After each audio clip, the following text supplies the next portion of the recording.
नमस्कार दोस्तों, आज हमारी खास डिबेट है केंद्रीय बजट 2026-27 विकास की नई उड़ान या सिर्फ घोषणाएं। आज सुबह 11 बजे वित्त मंत्री निर्मला सीतारमण ने लोकसभा में अपना रिकॉर्ड 9वां बजट पेश किया। पहली बार रविवार को बजट पेश हुआ और फोकस साफ दिखा विकसित भारत पर, मैन्युफैक्चरिंग बूस्ट पर, जॉब्स और इंफ्रास्ट्रक्चर पर। लेकिन सवाल यह है कि क्या ये आम आदमी तक पहुंचेगा? क्या टैक्स राहत जारी हुई या नहीं हुई? इस बजट पर चर्चा के लिए खास मेहमान हमारे साथ में मौजूद हैं। भाजपा से दिनेश कुमार जी, आप भाजपा से प्रवक्ता हैं, साथ ही आप सीए भी हैं। बहुत बहुत स्वागत है आपका। इसके साथ ही कांग्रेस से हमारे साथ भरत कुमार जी हैं, आपका भी बहुत बहुत स्वागत है इस पूरी चर्चा में। सबसे पहले चर्चा की हम जब शुरुआत करेंगे, और क्योंकि आज बात है केंद्रीय बजट की, सीधे सीधे आम जनता की, तो पहले एक एक प्रतिक्रिया आपसे मैं चाहूँगा। दिनेश जी, पहली एक प्रतिक्रिया ओवरऑल बजट को लेकर।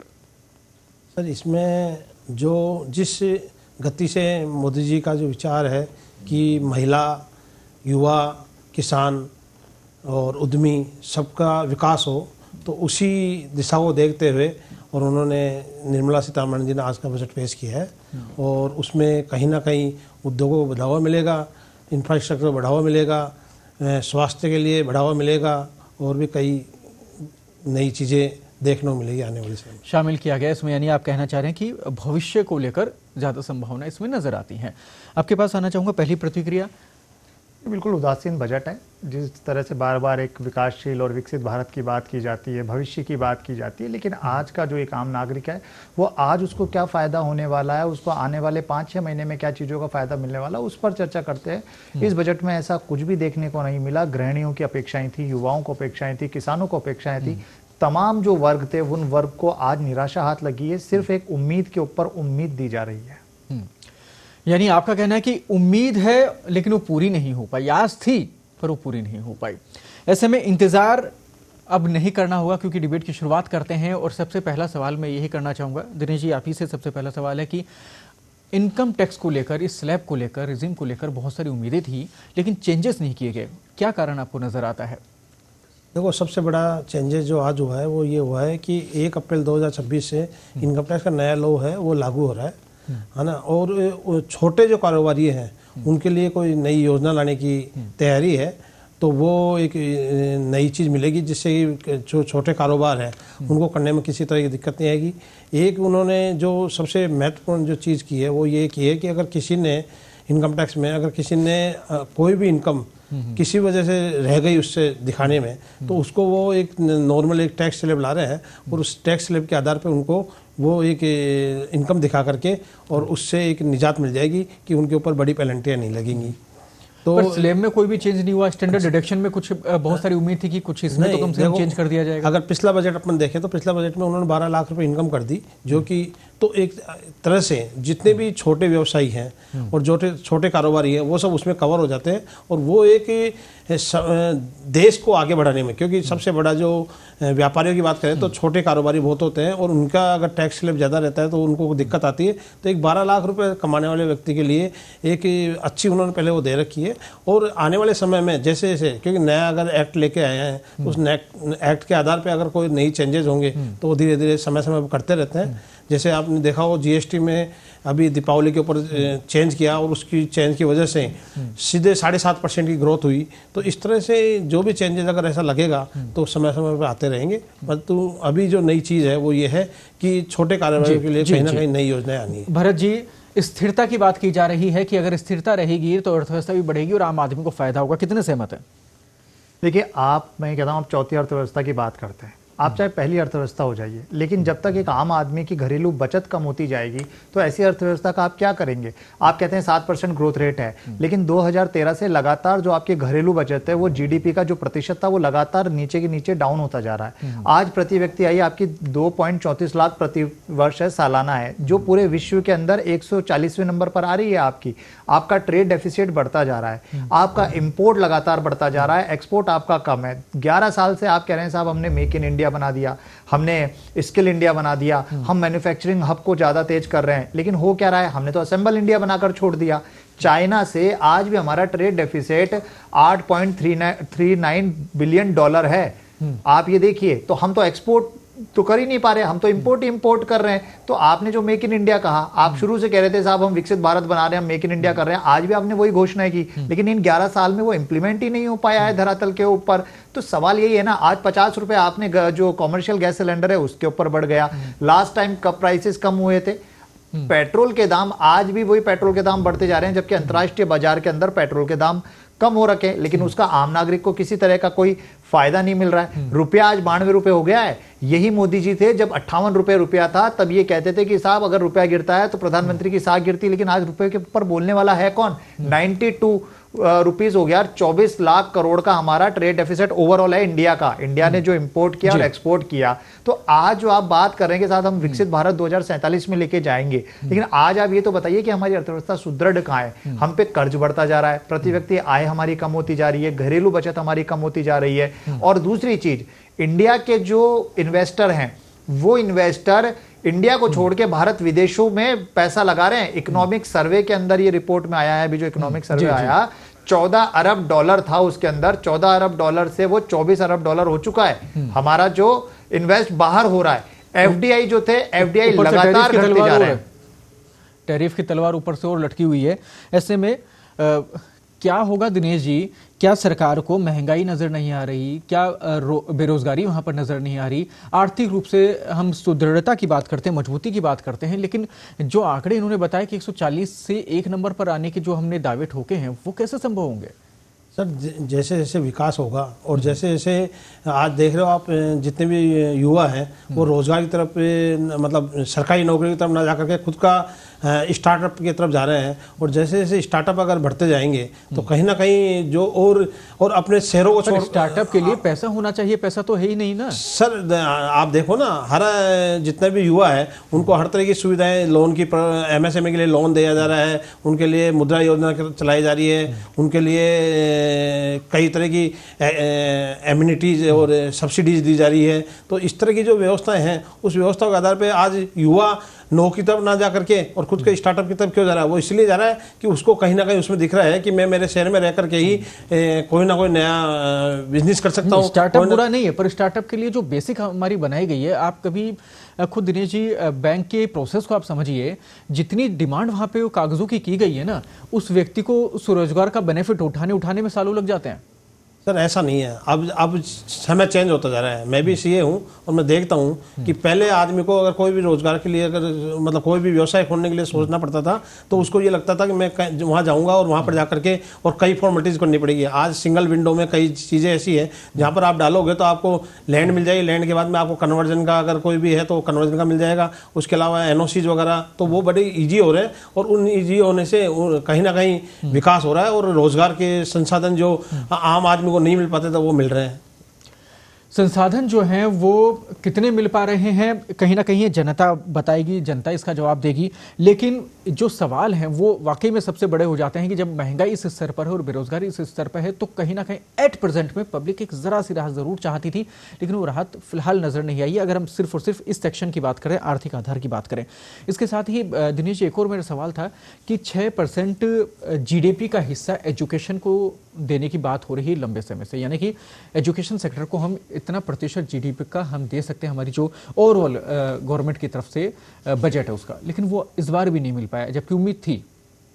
सर उसमें भी आपने देखा हो तो अब जैसे डिजिटल नॉलेज पार्क की स्थापना की बात करी है, उधर युवाओं के लिए कई जो एजुकेशन हब हैं उनके खोलने की बात की है। तो इस तरह से जो और नए जो यूनिवर्सिटीज़ की भी उन्होंने चर्चा की है। तो इस तरह से जो चीज़ें खुलेगी और उससे अगर उनमें नॉलेज, तो कहीं ना कहीं आने वाले समय में आप देखना कि कहीं ना कहीं बढ़ोतरी होगी देश में। पर देश में तो युवा ही तो आर्थिक आधार को मजबूत करने का एकमात्र जरिया है, और ये अभी की बात नहीं है, दशकों से 96-97 के ज़माने से ये बात हो रही है कि 6% यानी कि जीडीपी का एजुकेशन को दिया जाए।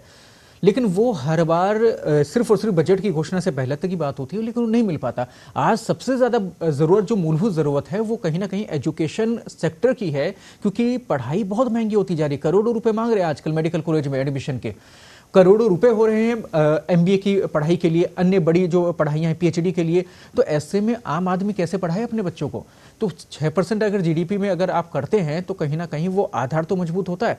संस्थान जितने भी सरकारी हैं उनको अगर आप मजबूत करते हैं तो कहीं ना कहीं आम आदमी के लिए राहत मिलती है।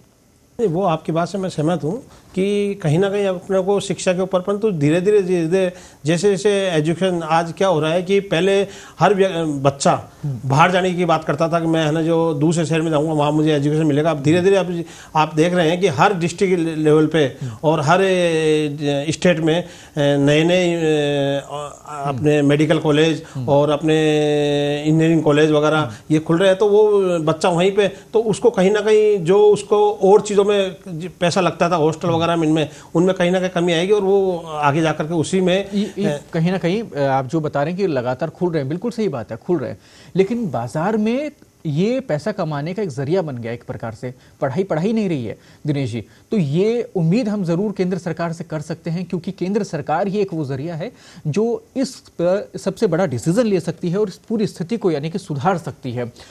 भरत जी, क्या कहना है आपका इस विषय को लेकर?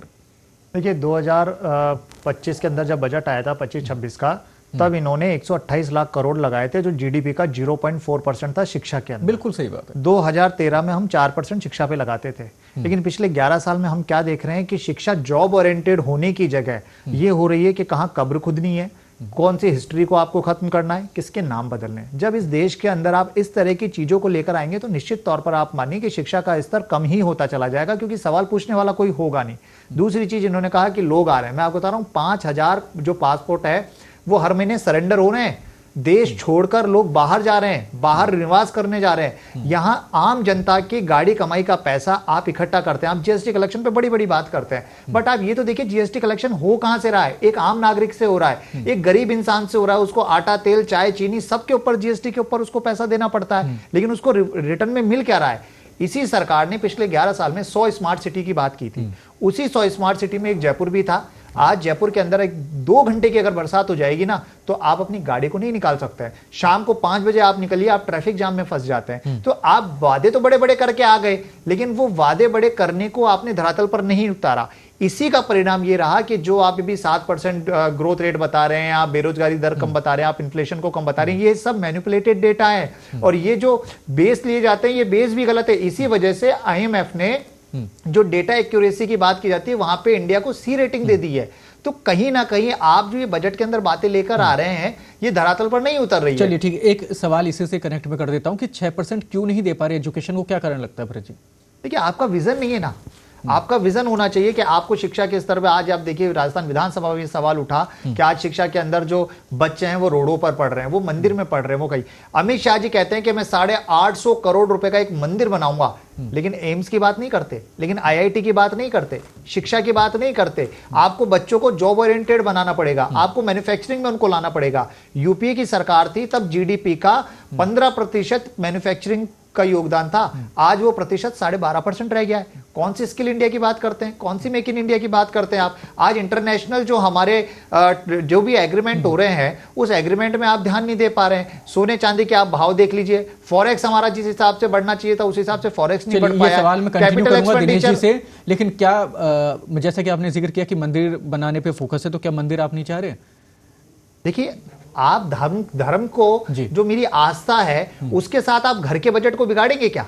हम ये नहीं कहते मंदिर मत बनाइए, लेकिन उस मंदिर के साथ साथ हमने देखा कि दिल्ली में रात को एम्स में कड़ाके की ठंड में पब्लिक बाहर सो रही है। आज आप कहते हैं आयुष्मान भारत और बाकी योजनाएं, क्या आपको लगता है कि आज देश के सरकारी अस्पताल उतने सक्षम है जो पूरी जो लोग हैं उनको फैसिलिटीज दे पाएंगे? लोग प्राइवेट में देते हैं। मेघवाल जी ने आज ही उन्होंने घोषणा की है 3 आयुर्वेदिक हॉस्पिटल बन रहे हैं जो एम्स के अधीन बनेंगे, है ना। और तो कहीं ना कहीं गवर्नमेंट को सब चीजें दिख रही है और वो धीरे धीरे। एक काउंटर सवाल है मेरा, 21 घोषणा की थी आपने लास्ट ईयर, 21 एम्स बनाएंगे, उसमें से कितने एम्स बनकर तैयार हो गए वो बता दीजिए। लास्ट ईयर के बजट कागजों में तो है, बिल्कुल दिनेश जी, कागजों में तो है, लेकिन धरातल पर कब लाएंगे? समस्या तो यही है सर। देखो, जैसे जैसे इंफ्रास्ट्रक्चर बढ़ेगा ना, जब जाकर के आज मेरी बात सुनो, आज अगर अपन जैसे जयपुर से दिल्ली जाते थे तो आज 7 घंटे 8 घंटे लगते थे और पूरा जाम मिलता था।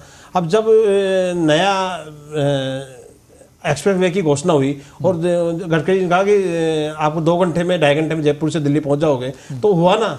समय लगता है। आज आप देखो कि जो ये क्षेत्र थे अलवर के आसपास के मान लो, या भिवाड़ी के आसपास के मान लो, और ये अपने बांदीकुई के आसपास के मान लो, या दौसा के आसपास, उन क्षेत्रों में कुछ भी नहीं था। आज एक्सप्रेस वे बनने के बाद में वहाँ पर बड़ी बड़ी इंडस्ट्रीज और बड़े बड़े कई कॉलेज वगैरह और कई स्कूलें वगैरह आ रही है। दूसरे सेक्टर पे सवाल करना चाहूंगा, लेकिन इसका मेरे को एक संक्षेप में आप जवाब दे दीजिए कि क्यों एजुकेशन को हम 6% नहीं दे पा रहे, फिर मैं दूसरे सेक्टर पे चलूंगा।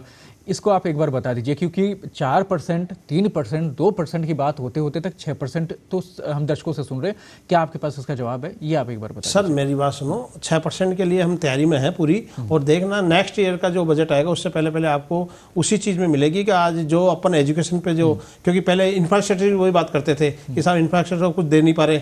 आज चाहो तब जब दिख रहा है ना तो कह रहे हैं ये रोडे क्यों बना रहे हो, ये रोडे क्यों बना रहे हो। बढ़ रहा है दिनेश जी, कर्जा भी तो बढ़ रहा है सरकारों पे। देखो सर, कर्जा आज अगर अपन आम आदमी की बात करें, आम आदमी अगर किसी अपने गांव शहर में किसी जिसको बोलते हैं कि पैसा लेने जाता है, तो वो पैसा क्यों लेके आता है कि मैं इससे कुछ कमाऊंगा और कुछ दूंगा। तो अगर कर्जा कोई बढ़ रहा है तो अगर अपना इंफ्रास्ट्रक्चर बढ़ेगा, अपने यहाँ पर अगर उत्पादन क्षमता बढ़ेगी तो ऑटोमेटिक कर्जा सब चुकेगा। कहाँ दिक्कत आ रही है उसमें। तो अगर कोई भी चीज़ को बढ़ाने के लिए अगर कोई चीज़ ली जा रही है तो उससे कहीं ना कहीं अपनी आमदनी बढ़ेगी ना, आमदनी बढ़ेगी तो जीडीपी बढ़ेगी। आमदनी आम आदमी की बढ़ जाए ये सबसे बड़ी बात है, लेकिन वो बढ़ नहीं पा रही। लेकिन कर्जा जरूर सरकार का बढ़ रहा है, ये इस देश में जरूर हो रहा है। हम उम्मीद करते हैं कि ये कर्जा जो सरकार वाला है वो कम हो, ताकि स्टेट गवर्नमेंट्स के ऊपर कर्जा कम होगा।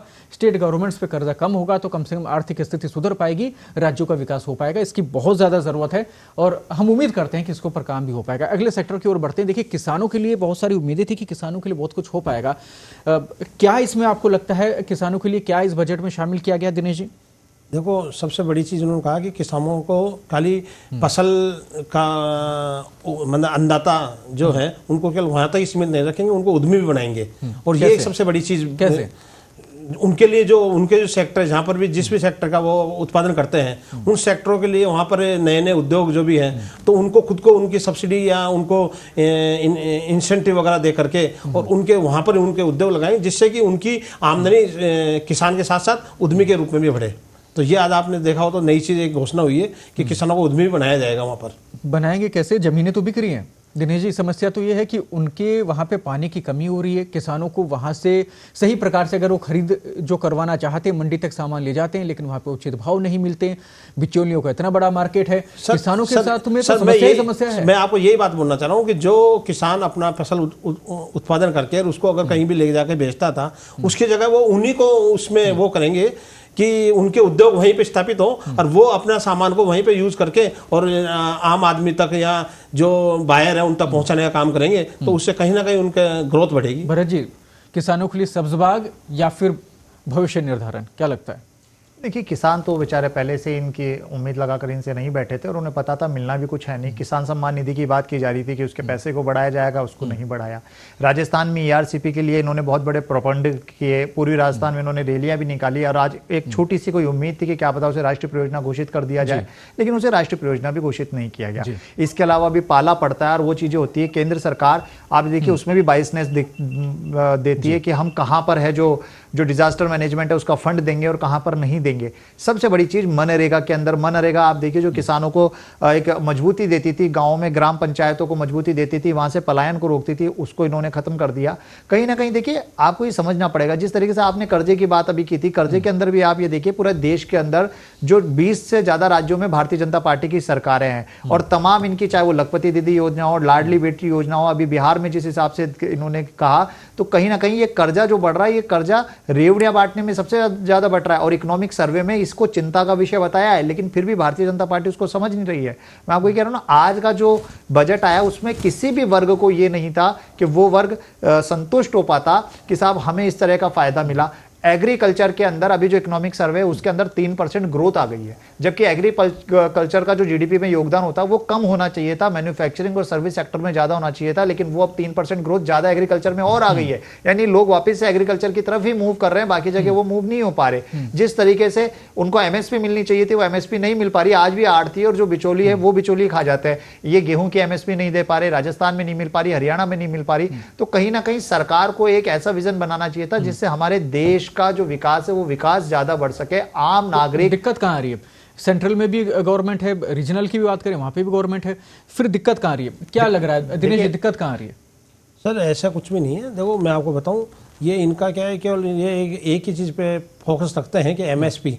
मैं ये कहना चाह रहा हूँ कि अगर कोई भी व्यापारी, वो कोई भी किसान, अगर नहीं तो वो किसानों का मुद्दा है तो उस पर सुनवाई में कहाँ दिक्कत है? अगर किसान इसी पे बात करना चाहते हैं या इस पे कुछ करना चाह रहे हैं, उनकी उम्मीद है, तो उसे पूरी क्यों नहीं की जाती? सर वही तो कह रहा हूँ कि आज भी आपने देखा हो तो 1,37,000 करोड़ रुपए का किसानों के लिए कई मतलब वित्त मंत्री जी ने घोषणाएं की है, और वो उनको मिलेगा और उसका बेनिफिट मिलेगा तो ऑटोमेटिक किसान की आमदनी भी आपको लगेगा कि आने वाले 2 साल या 1.5 साल में दुगनी के आसपास पहुंचने की स्थिति में रहेगी। ये बात तो 10 साल पहले थी, घोषणा तो कि दुगनी कर दी जाएगी, वो आए दुगनी नहीं हो पाई अभी तक किसानों की। महंगाई जरूर बढ़ गई है दिनेश जी।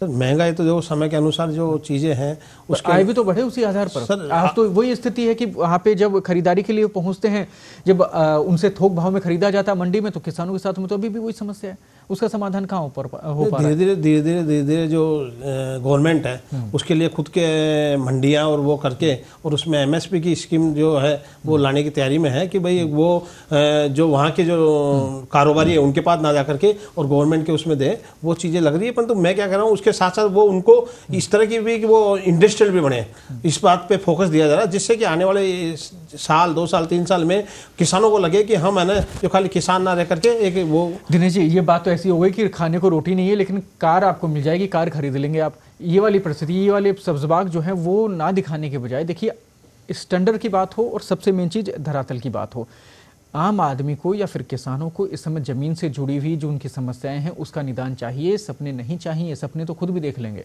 तो सरकार अगर सिर्फ सपने दिखाती रहेगी तो कैसे काम चलेगा? तो परिवर्तन तो चाहिए ना इसमें। इसके साथ ही अब बात करते हैं, चलिए ठीक है, इंफ्रास्ट्रक्चर की आपने बात की, आपने उद्योगों की बात की, इसमें जनता को क्या मिला है, इसमें उद्योगपतियों को क्या मिला है, इसमें आपकी तरफ से क्या लगता है कि बजट में क्या केंद्र सरकार की तरफ से दिया गया है? सर देखो मैं आपको बताऊं, गवर्नमेंट ने पहले पिछले साल में इंफ्रास्ट्रक्चर में रोडों की भी घोषणाएं की थी।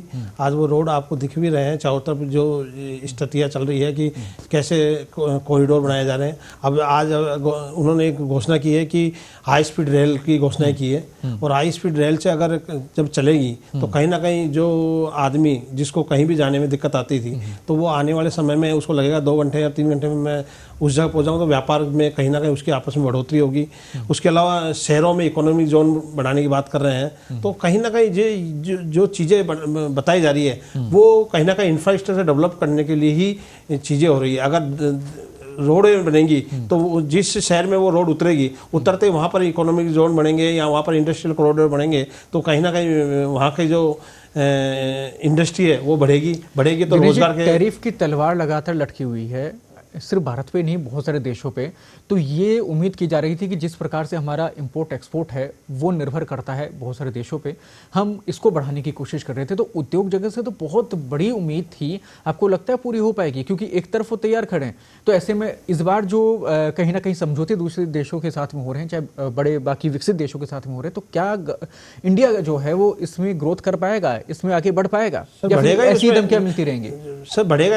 आप देख भी रहे होंगे कि खाली अमेरिका पर डिपेंड ना होकर के आज अपन रूस और धीरे धीरे अब चाइना से भी उनका संबंध उस तरह का हो रहा है। और भी तो ये है कि कहीं ना कहीं अपन उद्योग तो मजबूत चाहेंगे ना ऐसे में। हाँ? जी उद्योग तो हम मजबूत चाहेंगे। हाँ तो उद्योग मजबूत होंगे जब भी तो अपन एक्सपोर्ट कराएंगे, तो उस चीज पे उस तरह की जो गति है। भरत जी कैसे मजबूत होंगे इस बजट से? आप सहमत है? कितना क्या उद्योग जगत को मिला है, मैन्युफैक्चरिंग को मिला है?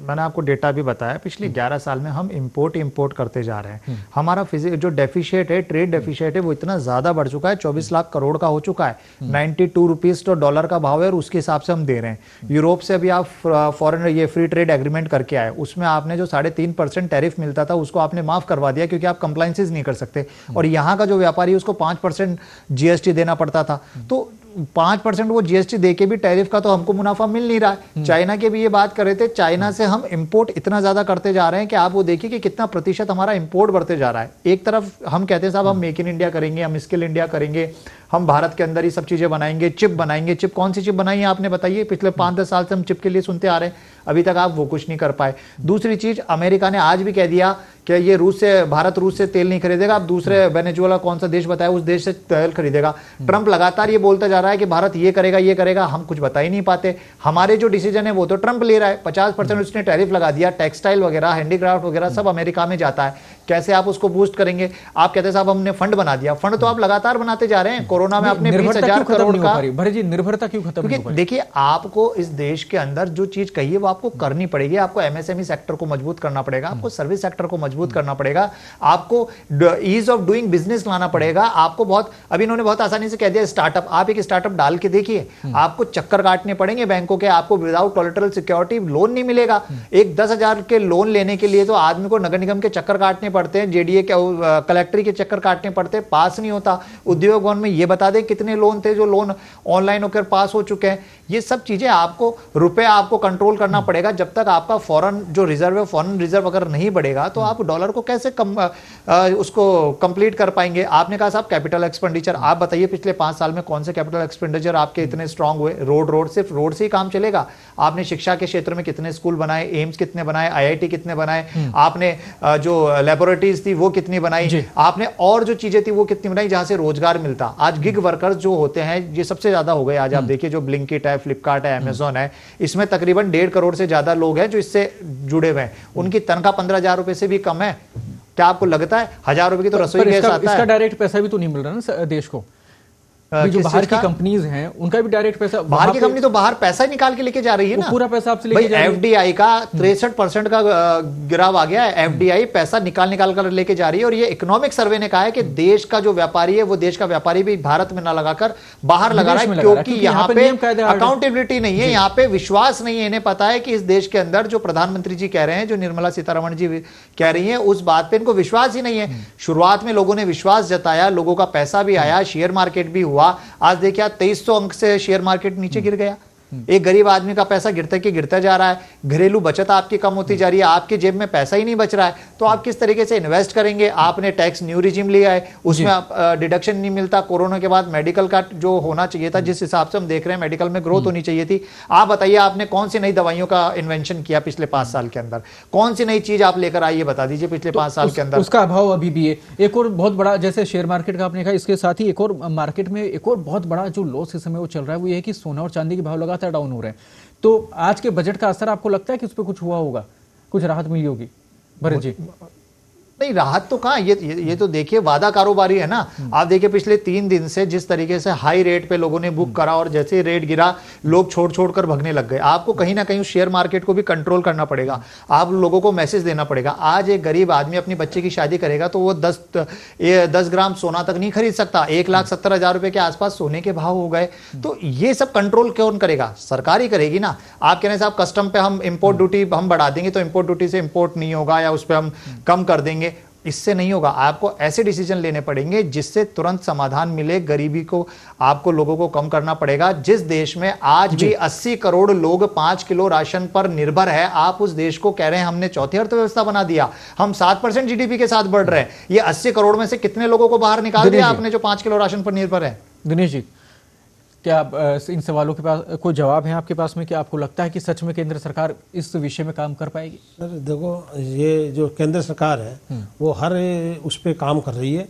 और आप जैसे अभी ये बोल रहे थे कि धरातल पर काम चाहिए, कितना नजर आता है आपको दिनेश? सर धरातल पे ही तो बता रहा हूँ मैं आपको कि अगर आप आज से 10 साल पहले की और आज की वो देखोगे तो आपको लग जाएगा। जयपुर के अंदर अगर आप जहाँ जयपुर में बैठे हैं तो जयपुर में सब इंडस्ट्रियाँ डेवलप हो रही है। आज आप चाहे अजमेर रोड चले जाएं, चाहे आप आगरा रोड चले जाएं, चाहे आप कोई से भी रोड पे चले जाएंगे तो वहाँ पर नई नई इंडस्ट्रियल डेवलपमेंट है। और इंडस्ट्रियल डेवलपमेंट से ऑटोमेटिक रोजगार और सब जो वहाँ का इंफ्रास्ट्रक्चर वो बढ़ रहा है। पिछली गवर्नमेंट के समय में या फिर आज की प्रेजेंट की गवर्नमेंट के समय में इसमें भी अंतर है। पहले कांग्रेस की सरकार थी, अभी बीजेपी की सरकार है। तो ऐसे में राजस्थान की हम बात करें तो यहाँ का विकास तो और भी बुरे हाल में है। तो इसकी तो हम बात ही नहीं कर सकते भरत जी और दिनेश जी। और हम ओवरऑल बजट की बात करें कि आपको लगता है कि आर्थिक रूप से मजबूत हो पाएगा ये देश? और बार बार जो हम बात कर रहे हैं, फोकस कर रहे हैं कि विकसित भारत और महाशक्तियों में शामिल होने की हम बार बार बात कर रहे हैं, ये जो हम ख्वाब दिखा रहे हैं देश को, ये संभव हो पाता है आपकी नज़र में?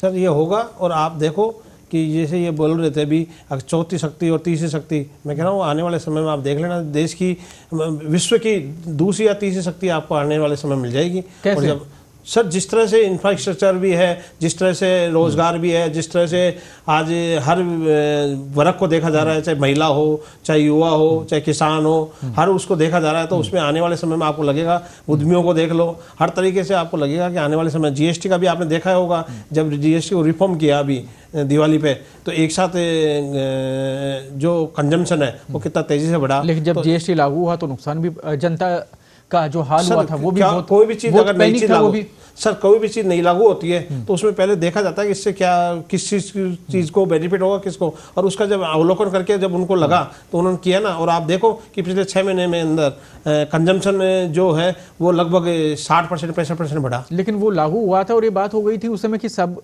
जितने भी लोग हैं काले धन को यूज में ले रहे हैं वो सब बाहर निकल के आ जाएगा, लेकिन वो नहीं निकला दिनेश जी।